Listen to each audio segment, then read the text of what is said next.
Why did Kmart fail? From the iconic blue light specials and the smell of fresh popcorn to empty shelves and rusted signs, this is the tragic rise and fall of Kmart. Today, we explore the history of an American retail icon, the strategic blunders of the 90s, and the corporate greed that led to its final collapse. The birth of a giant, 1899 to 1962. Long before our world became a sea of cold plastic and 24-hour delivery, shopping had a soul. It lived inside the creaky wooden doors of the SS Kresge stores, the ancestors of Kmart. They were the heartbeat of the American town square. You didn't go there just to buy thread or tin whistles. You went there to hear the gossip of the day while standing on floors that had been worn smooth by 1,000 feet. The man behind it all, Sebastian Kresge, built his empire on the belief that the working class deserved quality, even if they only had a nickel in their pocket. He was a farm boy from Pennsylvania who hated debt and loved discipline. He was the kind of man who'd walk to his office just to save the wear and tear on his shoe soles. He wasn't looking to get rich quick. He was looking to build something that lasted. And he started by turning penny pinching into a retail revolution.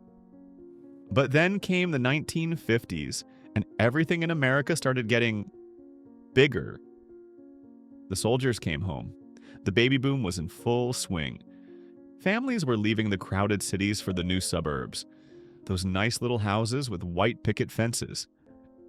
But here was the problem. The old downtown dime stores were too small. You couldn't fit a lawnmower or a backyard grill in a shop designed for sewing needles. The new American family needed a place where they could buy everything at once and without breaking the bank. So the company took a massive gamble. In 1962, in a place called Garden City, Michigan, they opened a store unlike anything people had ever seen. It was massive. It had acres of parking and wide, bright aisles. They didn't call it a dime store anymore. They called it Kmart, and it was an instant hit. On opening day, people didn't just walk in, they swarmed. It was the future of shopping, and it was beautiful. Now think about this for a second. 1962 wasn't just the birth of Kmart. That exact same year, a guy named Sam Walton opened the first Walmart in Arkansas. And the Dayton brothers opened the first Target in Minnesota. It's wild, isn't it? The three giants of American retail were all born in the very same year. It was like a big bang for the way we lived. But back then, Walmart was just a tiny blip on the radar in the rural South. Target was barely known outside of Minnesota. Kmart was the king. They were everywhere. By 1966, they were doing $1 billion in sales. That was unheard of back then. They understood the American middle class better than anyone. They gave us quality, they gave us respect, and they gave us a place where our paychecks actually went a long way. Kmart was building the foundation of our childhoods, but they were about to introduce a little secret weapon. A simple blue bulb on a pole that would turn a boring grocery trip into the thrill of a lifetime. What's the very first thing you personally remember about Kmart? The smell, the music, the blue light, or something else? Tell me your memory in the comments.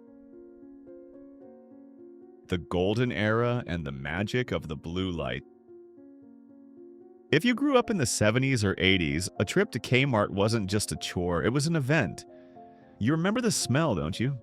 The moment those automatic doors slid open, you were hit with that unmistakable Kmart scent. It was a mix of freshly popcorn, roasted nuts from the deli, and that faint, clean smell of new floor wax.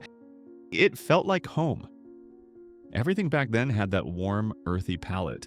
The oranges, the browns, and those iconic red and white signs. It wasn't fancy, but it was ours. You'd grab a red cart, the ones that always seemed to have one squeaky wheel, and you were ready for an adventure. For a kid, the toy aisle was the North Pole. For parents, it was the only place where you could buy a new set of tires, a toaster, and a winter coat without needing a second mortgage. But the real magic? The thing that made Kmart was a simple blue bulb on a pole. Believe it or not, the blue light special started almost by accident back in 1965. An assistant manager in Indiana just wanted to clear out some slow-moving merchandise, so he hooked up a blue light and started announcing it over the intercom. He had no idea he had just invented the most powerful marketing tool in history. It was pure theater. You'd be walking through the housewares, minding your own business, when suddenly the music would stop. A crackle would come over the speakers, and that famous voice would say, "Attention, Kmart shoppers." Suddenly, everyone froze. Heads would turn, scanning the horizon for that spinning blue glow. And once you spotted it, maybe way over in the shoe department or by the garden tools, it was on. It was like a polite suburban stampede. Grandmas were power walking, kids were tugging on sleeves, all for the chance to save $2 on a pack of socks or a set of dinner plates. You only had 15 minutes before the light went out. It was a thrill. It was a hunt. It was something we all did together. But Kmart wasn't just about the thrill of the blue light. It was about the things we brought home, the brands that became a part of our daily lives and our family photos. You see, before every store had a designer collaboration, Kmart was already doing it. In 1985, they did something that changed everything. They brought Jaclyn Smith to the working class. Do you remember those commercials? Jaclyn Smith was the epitome of Hollywood elegance, one of Charlie's Angels. And suddenly, you didn't need a designer budget or a trip to a high-end boutique on Fifth Avenue to look like a star. You could find that same style right next to the aisle where you bought your laundry detergent and light bulbs. It gave millions of American women a sense of pride, the idea that quality and fashion weren't just for the wealthy. And then there were our kids. If you have a box of old Polaroids somewhere in your attic, I'd bet anything there's a photo of your toddler wearing a Sesame Street outfit from Kmart. Whether it was a Big Bird t-shirt or Oscar the Grouch pajamas, Kmart was the headquarters for childhood joy. It was where we bought those stiff, new Route 66 jeans for the first day of school, hoping they'd fade just right by November. Who could forget the Joe Boxer era? Those slightly goofy, incredibly catchy commercials with the dancing guy in his underwear. It was a bit daring for Kmart, but we loved it. These weren't just store brands to us, they were reliable, affordable, and they were ours. Kmart understood that the everyman and the everywoman wanted to look good too. They made us feel like we were part of the trend, not just watching it from the sidelines. They didn't just sell us clothes, they sold us a little bit of confidence, $5 at a time. Now, if you close your eyes for a second and imagine yourself back in those aisles in 1978 or 1982, there's one thing you'd hear that you probably didn't even notice at the time: the music. Long before Spotify, Kmart had its own secret radio station. It was a very specific kind of sound, what we might call easy listening today. It was a muffled, dreamy mix of soft rock and instrumental pop, constantly interrupted by those cheerful, pre-recorded announcements about the deli or the pharmacy. It was the background noise of our youth. But here's the wild part of the story. For decades, those tapes were lost, thrown in the trash when the stores closed. But in 2015, a former employee named Mark Davis revealed that he had saved a massive collection of these in-store tapes from the late 80s and early 90s. He uploaded them to the internet, and something incredible happened. Millions of people started listening to them. Why would anyone want to listen to 30-year-old background music from a discount store? Because that sound, that tinny version of a Phil Collins song or a Hall & Oates track playing through a dusty ceiling speaker, is a time machine. It takes you back to a Saturday morning with your parents. It's the sound of a world that felt stable and safe. It's the sound of being a kid and wandering off to the toy aisle while your mom compared prices on bed sheets. When you hear those tapes now, you realize that Kmart didn't just have a look. It had a soul that lived in the air.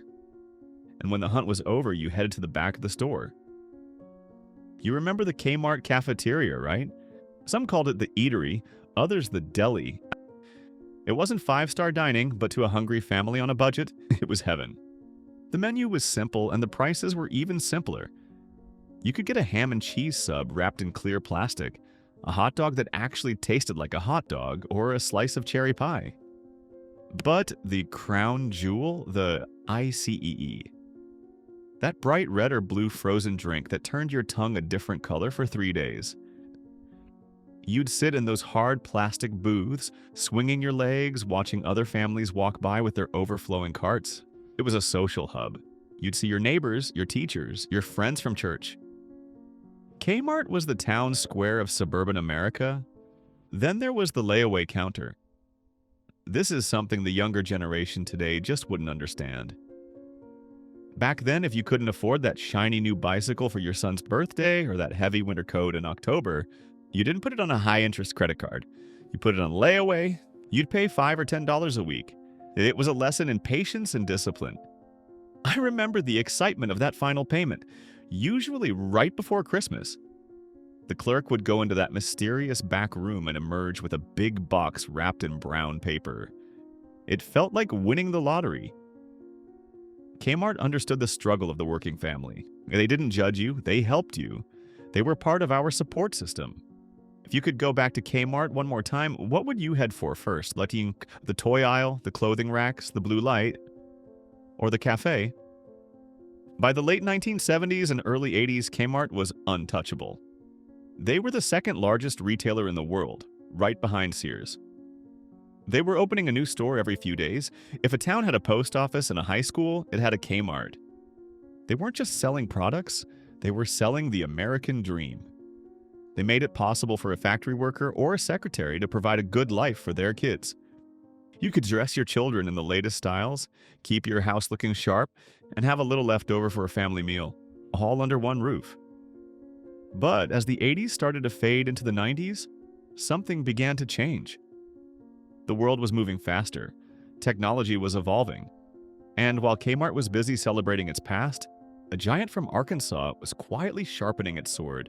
The blue light was still spinning, but the shadows were starting to close in. The first cracks in the empire. The 1990s arrived, and for Kmart, the music started to fade. If we were looking at a race, 1990 was the year Kmart officially lost the lead. For decades, they had been the undisputed champion of the retail world. But that year, a massive shift happened. For the first time ever, Walmart's sales surpassed Kmart's. It was a wake-up call that Kmart chose to ignore. You see, while we were all busy hunting for blue light specials, the world was changing behind the scenes. Sam Walton down in Arkansas wasn't just building stores, he was building a technological fortress. He was obsessed with computers, satellites, and supply chains. Walmart knew exactly how many boxes of laundry detergent were on every shelf in every store in real time. And Kmart? Well, Kmart was still doing things the old-fashioned way. They were still using clipboards and manual inventory. They were so confident in their king status that they didn't think they needed to innovate. It was arrogance, plain and simple. They thought we would keep coming back just because they were Kmart. But the American shopper is a loyal friend until you stop respecting their time and their money. By the mid-90s, a new problem emerged. Every great store needs a why. You go to Walmart because it's the cheapest. You go to Target because it's cheap chic. It's stylish, it's clean. It's where you buy a designer teapot for $20. But why did you go to Kmart? Suddenly, Kmart found itself in what we call the retail dead zone. They weren't the cheapest anymore. Well, see, Walmart had taken that crown. They weren't the coolest. Target had that covered. Kmart was just there. They tried to fix it by partnering with celebrities like Martha Stewart. And for a minute, it worked. We all loved the Martha Stewart Everyday Collection. Her linens and kitchenware were high quality, and they brought people back into the stores. But a new set of bedsheets can't fix a crumbling foundation. Instead of spending money to fix their aging stores or upgrade their computers, Kmart's leadership did something baffling. They went on a shopping spree of their own. They started buying up other companies like they were collecting trading cards. They bought Borders Books, Sports Authority, and Office Max. It was like a homeowner whose roof is leaking and whose foundation is cracked. But instead of fixing the house, they go out and buy a boat, a second car, and a vacation home. Kmart's leadership was so distracted by these other businesses that they forgot to take care of their bread and butter, the big red K. While they were playing with their new toys, their own stores were starting to look tired. You probably noticed it back then, didn't you? The shift was subtle at first. Maybe the parking lot had a few more potholes. Maybe the fluorescent lights started to flicker and weren't replaced. The floors that used to shine with fresh wax started to look dull and yellowed. The shelves were often messy, and you'd find items out of stock more and more often. But the biggest change was the people. The employees, many of whom had been there for 20 years, looked tired. They were being asked to do more with less. The Kmart joy was evaporating, replaced by a sense of just getting through the day. It felt like the soul was being sucked out of our favorite store. When did you first notice that Kmart was losing its touch? Was it in the 90s when you saw how much cleaner Target was? Or was it when you realized Walmart's prices were just too low to ignore? By the time the new millennium rang in, Kmart was gasping for air. In January 2002, the unthinkable happened. Kmart filed for Chapter 11 bankruptcy protection. It was the largest retail bankruptcy in history at that time. For the American public, it was a gut punch. We watched as nearly 300 stores closed their doors forever. Thousands of people lost their jobs. The king had fallen. But the story didn't end there. In the world of high-stakes business, a crisis is often seen as an opportunity for the wrong kind of people. And Kmart was about to meet the man who would lead it into its final darkest chapter. The villain in a sharp suit. After the bankruptcy in 2002, Kmart was a wounded giant. It was bleeding money, but it still had thousands of prime locations across America, and that's when he appeared. His name was Edward Eddie Lampert. Now, if you saw Eddie on the street, you wouldn't think retail king. He was a hedge fund manager, a Wall Street wunderkind who had made billions by the age of 40. He was brilliant with numbers, but he had one major flaw. He didn't understand people. And he certainly didn't understand the magic of the blue light. To Eddie, Kmart wasn't a place where families bought school clothes or shared an ICE.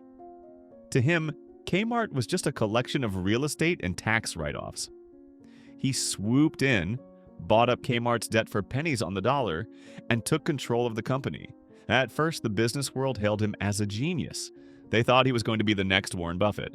But for those of us who actually shopped at Kmart, the nightmare was just beginning. In 2004, Eddie Lampert pulled off a move that shocked the world. He used Kmart, which had just barely crawled out of bankruptcy, to buy Sears for $11 billion. Think about that for a second. These were the two most iconic, yet most struggling retailers in American history. One analyst at the time famously described the merger as two drunks leaning against each other to stay upright. They weren't getting stronger, they were just getting bigger and more unstable. Eddie's plan was to create a retail titan that could finally take on Walmart. But there was a catch. Eddie didn't want to spend money to fix the stores. He didn't want to clean the carpets, fix the leaky roofs, or update the ancient cash registers. Instead, he wanted to run the company like a math equation. Here is where the story gets really dark. Imagine a landlord who owns a beautiful apartment building. But instead of fixing the plumbing or painting the walls, he decides to stop all repairs. He just collects the rent and starts selling off the appliances, the windows, and the copper pipes. That is exactly what Eddie Lampert did to Kmart. He started selling off the very things that made Kmart and Sears special. He sold the famous Craftsman tool brand. He sold die-hard batteries. He sold off the actual land the stores sat on and then forced the stores to pay rent to him. It was a brilliant move for a hedge fund manager, but it was a death sentence for a retailer. Every dollar he saved by not fixing a Kmart store went straight back into his own pockets and his investors' pockets. While he was relaxing at his $38 million mansion in Florida, our local Kmarts were literally falling apart. Inside the corporate office, things were even weirder. Eddie had this radical idea to make different departments compete against each other for resources. The clothing department was fighting the tool department. The electronics team was sabotaging the home goods team. Instead of working together to beat Walmart, Kmart was busy beating itself up. It was like a real-life version of the Hunger Games, but played out in a corporate boardroom. He thought competition would make them better. Instead, it paralyzed them. Communication broke down, morale hit rock bottom. And as the internal war raged, the customers, us, were the ones who suffered. You remember walking into a Kmart in the mid-2000s, don't you? It felt eerie. This wasn't the vibrant, bustling place of the 1980s. The first thing you'd notice was the smell. It wasn't popcorn anymore, it was the smell of dust and old air. The shelves were half empty. You'd see a row of 50 toasters, but no blenders. Or an entire aisle of Christmas decorations in July because nobody bothered to move them. The lighting was dim, often with several bulbs flickering or completely out. It felt like the store was depressed, and the employees? They looked like they were waiting for a funeral. They knew the end was coming, we all did. But Eddie Lampert kept insisting that everything was fine, even as he was selling off the last pieces of the empire. By 2018, the game was over. Sears and Kmart filed for bankruptcy again, but this time there was no coming back. The thousands of stores that once dotted the American landscape were reduced to a handful. Eddie Lampert managed to walk away with a lot of money, but he left behind a trail of broken dreams, lost pensions, and empty buildings. He didn't just fail at retail, he's systematically dismantled a piece of Americana for profit. He took the blue light and he didn't just turn it off, he sold the bulb and the socket it sat in. Still with us on this nostalgic journey? Drop a yes in the comments so we know you're enjoying it. The slow death. A heartbreaking reality, 2010 to present. Have you ever walked back into your childhood home only to realize it's become a hollow shell of what it once was? Walking into a Kmart in the 2000s felt exactly like that. It wasn't a shopping trip anymore, it felt like attending a 10-year-long funeral that no one had the heart to end. By this point, Kmart had become a broken time machine. When you stepped through those sluggish automatic doors, the warm aroma of popcorn and the bustling energy of the past were gone. In their place was a cold, stale scent, a mix of mildew and the dust of abandoned shelves. Under your feet, the once polished linoleum floors were peeling and cracked, held together by strips of gray duct tape like bandages on a wound that wouldn't heal. If you looked up, you saw yellowed ceiling tiles stained by years of rain leaks. On the floor below them sat cheap plastic buckets, scattered around to catch the rhythmic drip, drip, drip of a roof that management refused to fix. The fluorescent lights overhead hummed with a tired, buzzing sound, flickering like the final breaths of a dying giant. It wasn't a retail store anymore, it was a lived-in ghost house, a place where time had stopped somewhere in the 90s.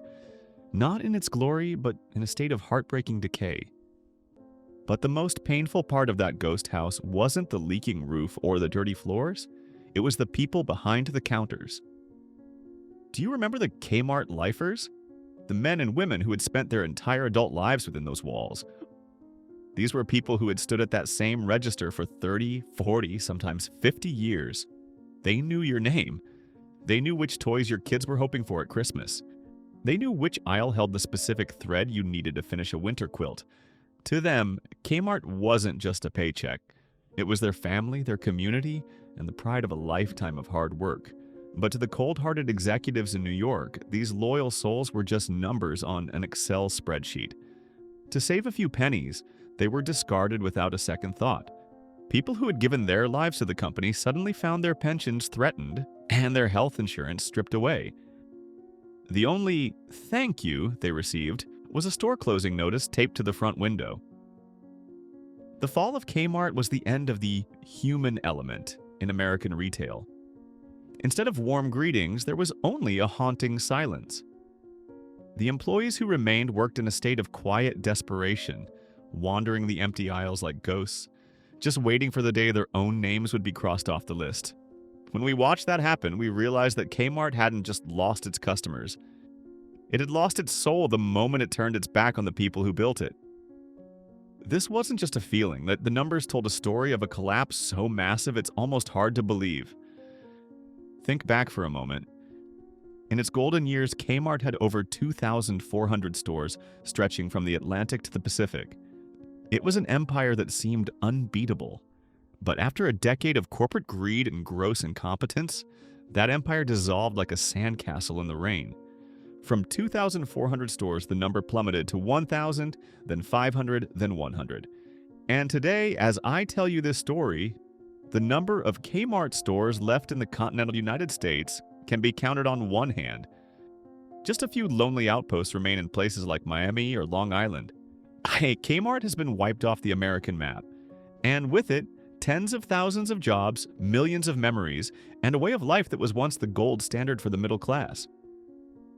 Every store that closed left a scar on the face of a small town, where Kmart was once the center of the universe. Today, those massive buildings stand empty, weeds choking the parking lots, and those once bright red K signs are faded and falling apart. It is a tragic end for a king that once ruled an entire era of our lives. Kmart didn't fail because we stopped shopping there. It didn't fail because of Amazon or the internet. It failed because it lost its heart. It forgot that it wasn't selling merchandise. It was selling memories. It was providing a service to the American family. As the last few signs are taken down and the last blue lights are unscrewed, we shouldn't just remember the bankruptcy or the bad management. We should remember the Saturdays. We should remember the popcorn. We should remember the feeling of a community coming together under one roof.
In 2003, Eagle Food Centers officially stopped all operations, leaving a large void in the daily lives of people in the Midwest. Thank you so much for spending this time with us and walking back through these memories. If this story meant something to you, please take a moment to share it with someone who might remember it too, and subscribe for more journeys back to yesterday. We'll see you in the next one.